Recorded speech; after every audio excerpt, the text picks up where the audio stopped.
1300 hours, Pakistan Standard Time. Assalamu alaikum.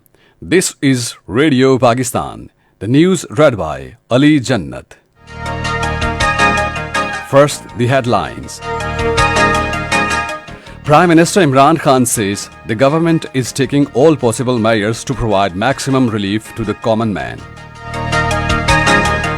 Information Minister has welcomed the decision of Election Commission of Pakistan to constitute technical committees on the matters of EVM and voting right for overseas Pakistanis.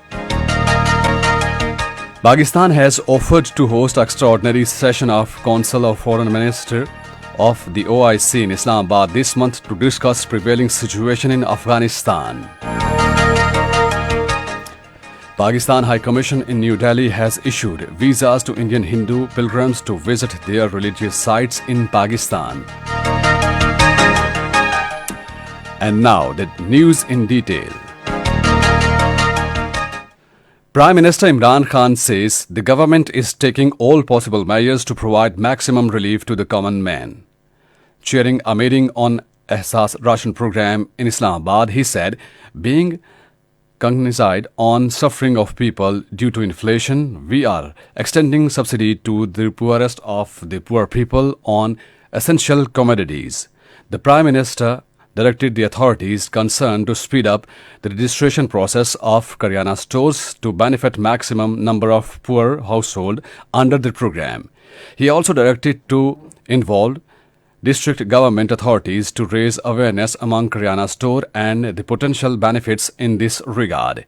The Prime Minister was apprised that under the program, a monthly subsidy of 1,000 rupees on flour, ghee and plus will be given to 20 million households that have their monthly income below 50,000 rupees.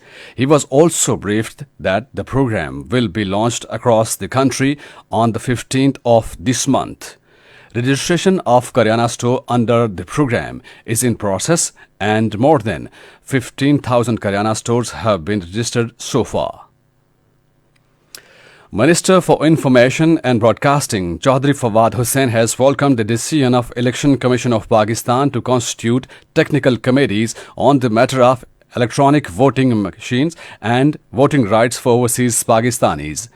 In a tweet today, he said the government will extend full cooperation to the Election Commission in this regard. Pakistan has offered to host extraordinary session of the Council of Foreign Ministers of the Organization of the Islamic Cooperation in Islamabad on 17th of this month. This was stated by Foreign Secretary Sohail Mahmood while giving briefing to the Islamabad-based OIC heads of mission on the proposed extraordinary session of the Council of the Foreign Ministers on the situation in Afghanistan.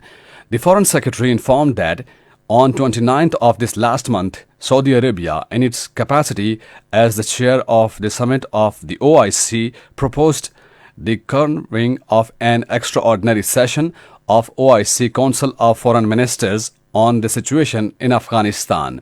The Foreign Secretary underscored that this extraordinary session is aimed at addressing the serious and deteriorating humanitarian situation in Afghanistan. Pakistan High Commission in New Delhi has issued 136 visas to Indian Hindu pilgrims to visit their religious sites in Pakistan. The group of Indian Hindu pilgrims is visiting Pakistan to participate in 313th birth anniversary celebration of Shiv Avatari Sadguru Sant Shadram Sahib at Shadani Darbar Hayat Pitafi, Sindh from Saturday next. Shandani Darbar is over 300 years old temple and a sacred place for the Hindu devotees from across the globe. The issue of the pilgrim visa to Hindu and Sikh pilgrims is in line with Pakistan's effort to facilitate visits to the religious shrines. The chief diplomats of the United States and Russia are to meet in Sweden today as tensions soared after Washington expressed concern about Russia's military buildup near Ukraine and warned of high-impact sanctions. Earlier at NATO meeting in Latvia's capital Riga, U.S. Secretary of State Antony Blinken showed deeply concerned by evidence that Russia had made plans for significant aggressive move against Ukraine.